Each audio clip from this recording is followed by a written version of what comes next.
Poems to a Listener, readings and conversation with contemporary poets. The parking lot is empty except for me. It's cold in the car. I'm smoking, staring out into the dusk, into the slate blue sea. It's overcast and windy. Father, I doubt that you approve my bleak walking, and yet I touched the frothy surf, the skiff of snow blowing over the sand, the violet and umber seaweed, the white wingbone. No, I came because I need your voice again. 3 gulls are circling, 2 hunch on a rock. The Atlantic looks miserable. It moans amen over and over. The luminous dashboard clock says 5:10. The gulls now tilt and tack toward shore against the wind. I'll be back. Welcome to Poems to a Listener. I'm Henry Lyman, and in this half-hour program, we'll be visiting with poet Paul Smyth and listening to poems drawn mostly from a manuscript entitled Framing the Picture, and also from his book Conversions, published by the University of Georgia Press. The poem we just heard addresses the poet's father. For some reason I was nearby the ocean and drove my car to this empty parking lot on what I recall as a November afternoon, late afternoon, in an effort to, say hello, I suppose, to the spirit of my father, which I've done off and on over the decades. You need his voice again, the poem says. Yes, his voice is something I never had, a voice I never heard since the age of 4.5. But the need for that voice, of course, was immense in childhood, and that need persists. Do you have any recollection of him at all? Visual memories, very brief, almost photographic images of him. Once sitting at the dinner table eating soup. I remember he and my brother once getting into our car, and of course I remember very vividly the day he died, the day he killed himself, and he explaining to my brother and I that his time to die had come and to look after Mummy, and that he would be watching over us from heaven. Good God. Whatever that meant. When I was a boy, we had no furnace, only 5 fireplaces and an endless need for wood. All summer my brother and I felled trees and cut the 13 cords or more we'd burn each winter. My left foot high, bracing the log in the sawbuck, I'd work, the bucksaw blade slicing the grain, my right foot deep in sawdust, morning dew sweet on the air. Axe, sledgehammer, wedges, we worked into November, and it got cold. Christ, we were young. Our father's despair had been made death, our stepfather huge, violent, drunk, and when we bent to the 2-man crosscut saw, it blurred with motion, moaned and sang, the blade our steel-toothed daily fear, the trunks of oaks hard, knotted, and heavy as a father lost. Christ, we were proud of every cord we stacked. 13 chords. Yes, the whole life was a rather weighty matter, and at the same time it was brutal labor, and occasioned by the fact that my father was not there and my stepfather was. The wood is as heavy as your father lost, so the poem says. Mm-hmm. That's what I remember about my father, is his quietness, his depression, his sadness, and he transformed that into what for us was death, absence. How did he kill himself? He took a large number of sleeping pills, locked himself in the garage, and started the car.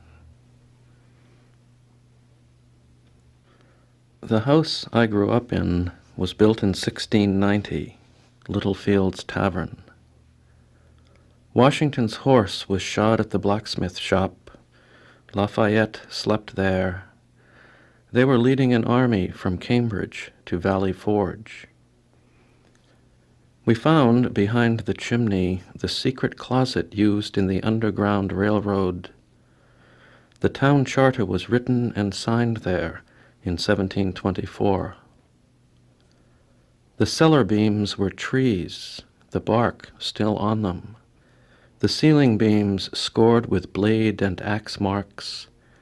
10 square rooms with wide-board pine floors. The cellar was empty except for the black water pump and kerosene heater. There were trunks in the attic, bags of old clothes, the small white bones of mice.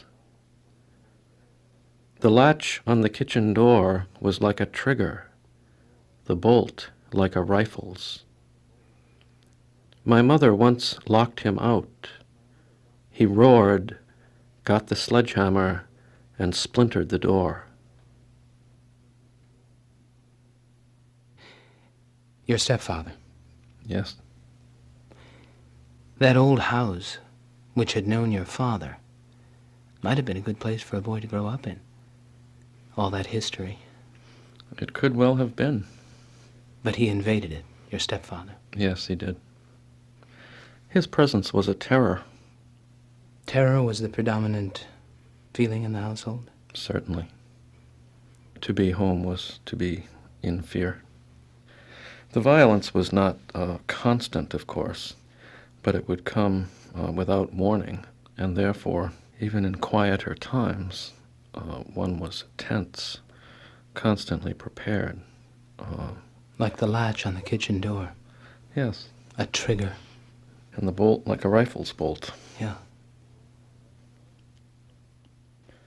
Always the threat downstairs of violence, whiskey and frothy shouting. Yet silence was worse, the creaking silence. And what was your offense? Weakness, the kind that must beget an iron obedience upon its debt. Lying in bed, you heard his shouting rise around your name, a sound that led to ruin, to facts like myths. His size, his strength, his fists, his eyes. You listened to the brook instead, its muddy compromise of hope and dread. How to prepare? You watched the ceiling, tried to gauge his voice. Time was your lair, and night, where hope and dread collide, crushing the minutes. Outside, the brook kept gurgling, unaware of his terrific stride leveling the stair. The stair. Yes. And the threat for us lying in bed was the first footstep on that bottom stair. And the power with which he would ascend would seem to level that stair into a floor.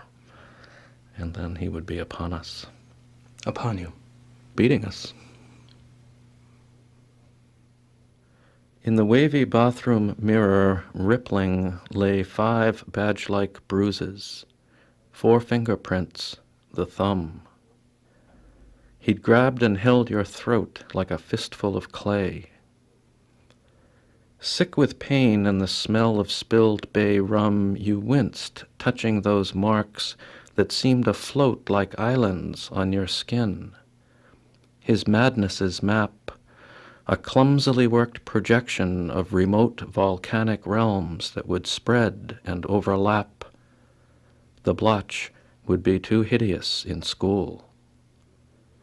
But the bus, your daily arc, could not be missed. You readied yourself for playground ridicule and washed your swollen face and buttoned your coat. Then, in a last reflex of the will to resist, you smeared your mother's makeup on your throat. Why did you do that? Well, this, of course, is an effort to avoid the playground ridicule. It's an effort to conceal the life at home. Because you were ashamed of it? Ashamed and terrified that further violence would be wrought if anybody made mention of it to my mother or stepfather. Yes, it's all about covering up. How do you mean that? Well, the victim in a child beating situation is asked, either specifically or not, to participate in keeping this secret. None of this should leave the house, so to say. He's implicated in that sense. Yes, the victim is implicated in the crime by participating in its cover-up. You knew so well the fist that crushed your lip, had watched so closely as it fell or rushed in level from his hip, that when that hand would grip a chair back angrily, you could tell by a whitening knuckle-tip degrees of hell. You braided strings to divine your labor's wage. The strands revealed that famine brings a time of plenty, that every rage must, more or less, presage delight. You counted your breaths, logs' rings, making each thing the gauge of other things, and thought you could store years themselves away with little loss. You cut the firewood, each cord a year, the loss a day in sawdust. But the ash was gray, buckets of ashes, and you understood that life is the price you pay for livelihood.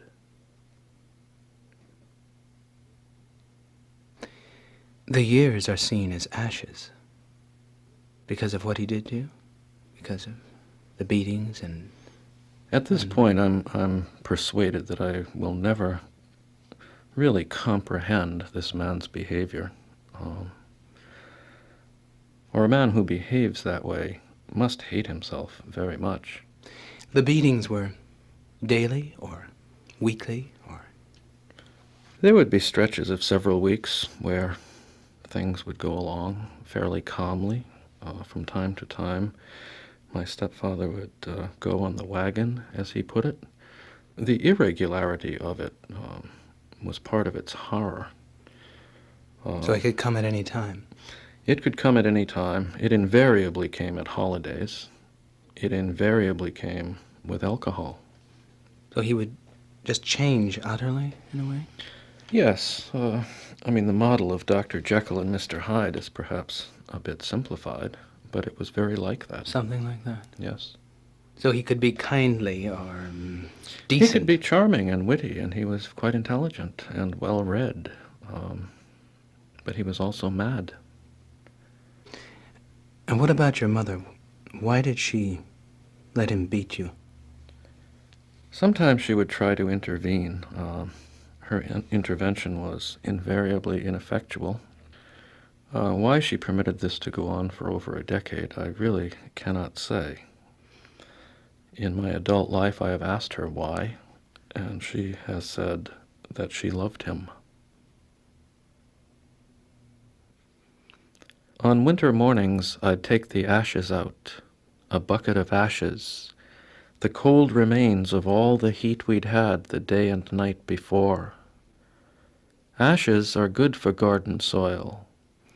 I'd walk over ice-crusted snow past the woodshed, past the asparagus bed, the stalks brown now, sticking up through the snow like brittle fingers broken by wind and pointing every which way. I dumped the ashes onto the frozen snow, watching the silent stirrings of air begin streaking the white with plumes of dusty ash, and thought of my father, thought of muddy spring. My breath hung frozen before my face.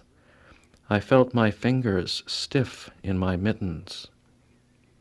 And I ran back, my boots breaking the snow crust, the empty bucket bumping my leg, tripping and stumbling back.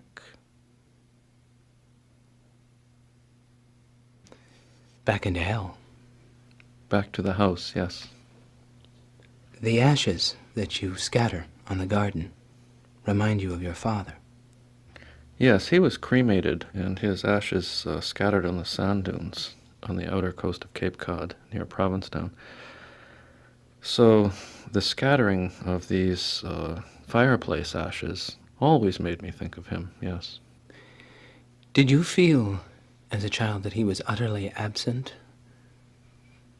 I felt him as a presence in the dusk, in the ashes, in all kinds of silences in the woods. We built a lean-to in the woods, 2 boys nailing branches together, piling on the pine bough roof, weaving the pine bough walls, 3 walls and a roof between 2 trees, a place to eat a sandwich, to sit a while thinking. The sun filtered between the green needles, the fragrant sun, and high, high overhead the wind moved in the oaks and pines, stirring the high boughs, the restless wind that was searching for someone, asking of every tree, "Oh, where? Oh, where?" While I sat cross-legged, head tilted a little forward, trying to hear the answer that never came, hearing only the wind moving again. Oh, where? Oh, where? Over the fragrant, sunlit woods, where I tilted my head and listened, utterly still. That lean-to is a kind of sanctuary for you and for your brother. Yes, a place to sit quietly. And listen. Yes. For you, at least. Yes. For what? Well, listening to the wind in the treetops.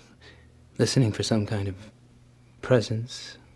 Yes, as my own mind moved, asking, "Where is this man, my father?"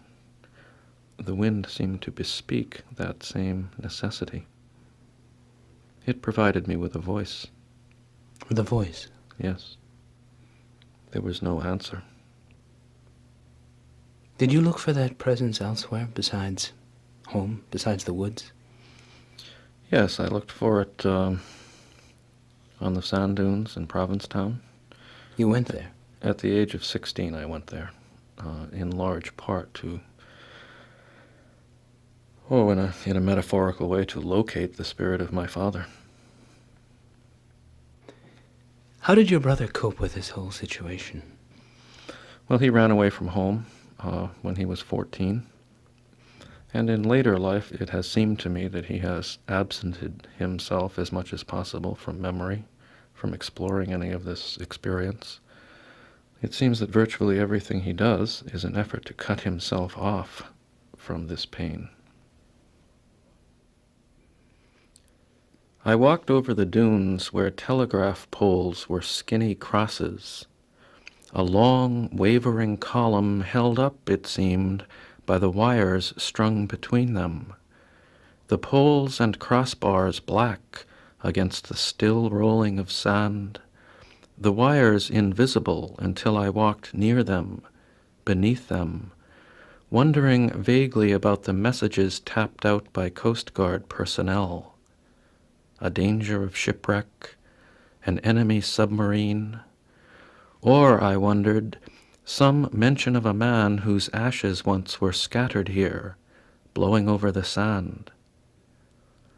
I stood beneath those wires listening, the wind a moaning in them, a moaning along the wires, or someone crying, crying a need that wind and sand had not begun to answer, the long moaning from cross to cross to cross. So these are the dunes at Provincetown Yes. you went to. What did you find? A beautiful landscape, bare, barren, windswept. And again, a voice which I was able to imagine was, if not my father's voice, at least a voice that responded to my need for him. And that voice? The voice being the wind in the telegraph wires. Which is like a long moaning. Yes. His need? His need, and of course mine, and anyone's. Anyone's. Throughout time and history? It had that feeling on the dunes, largely, I think, because of the landscape itself. Unpopulated, unpeopled, very quiet, except for this moaning in the telegraph wires. And the telegraph poles. Yes, like skinny crosses. Decade after decade. They parade across the dunes along the beach. You know, every 100 yards or so would be another for as far as the eye could see. Carrying that voice. That long moaning, yes. My father's ashes were scattered over the sands, the windswept dunes he loved. For 30 years I've thought of that and stared hard at my hands. His breathing is oceanic in my ears. Death asks us nothing, nothing at all, and yet we ache to answer death with something true. A voice will force its little rivulet of syllables over silence. My father knew the mountain we must move is not our doubt, but awesome certainty risen in the brain. Ashes blow over sand, or blown without a name or children, a voice, a thing to gain. We'd move mountains of silence. We ask a lot. A trickling voice is all the means we've got.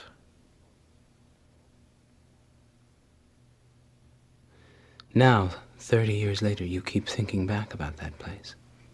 Yes. And your father's awesome certainty. Yes, I'm not certain what his certainty was, but he clearly had reached a point of certainty that his life was not worth living, and that was the mountain he failed to move. Was it the fact of death, do you think, that overwhelmed him? Its certainty? I think that for me that's probably the case, and has been since childhood, that death is a certainty risen in the brain. For him, probably it was quite the other way around, that life was a mountain that he failed to move, and death his escape from that awful certitude.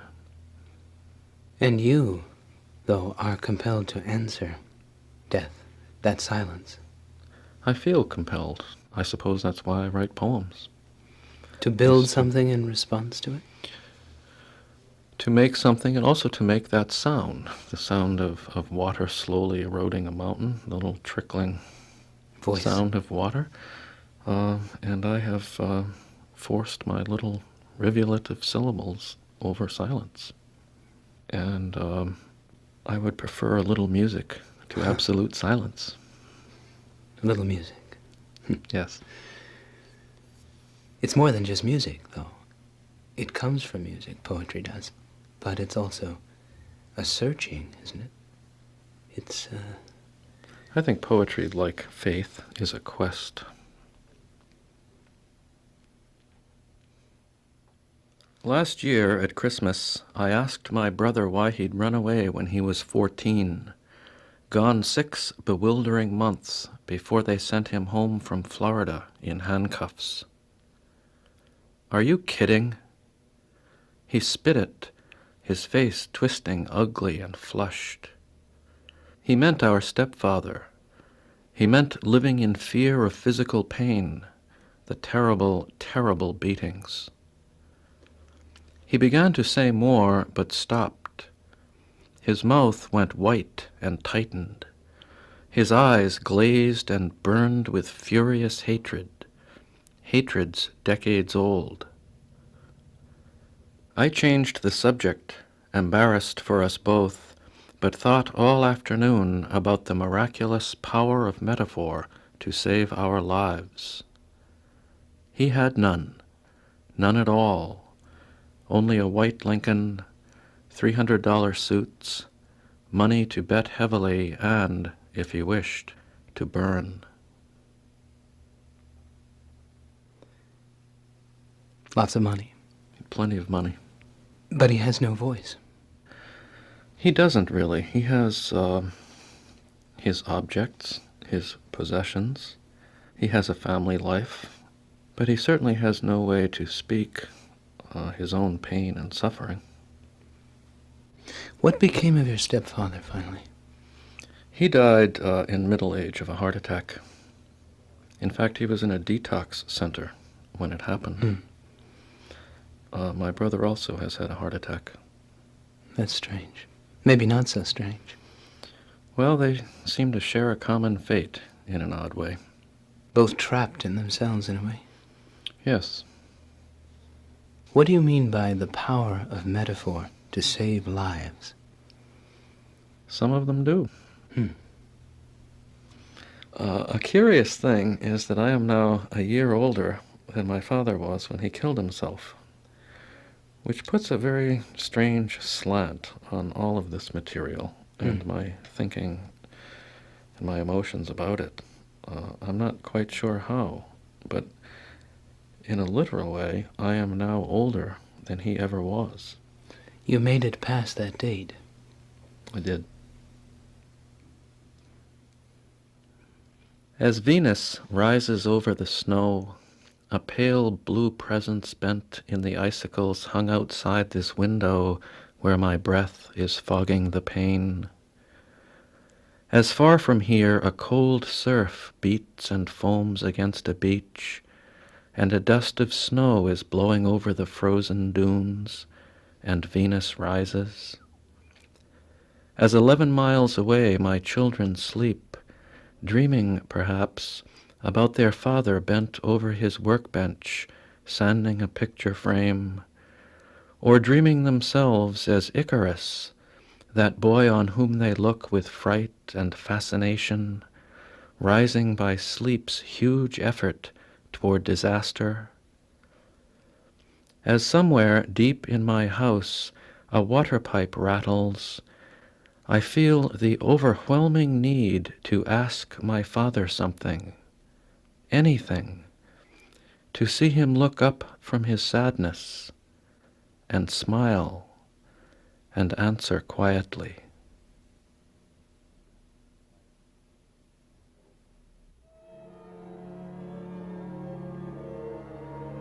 We've been visiting with poet Paul Smyth and listening to poems drawn mostly from a manuscript entitled Framing the Picture, and also from his book Conversions, published by the University of Georgia Press.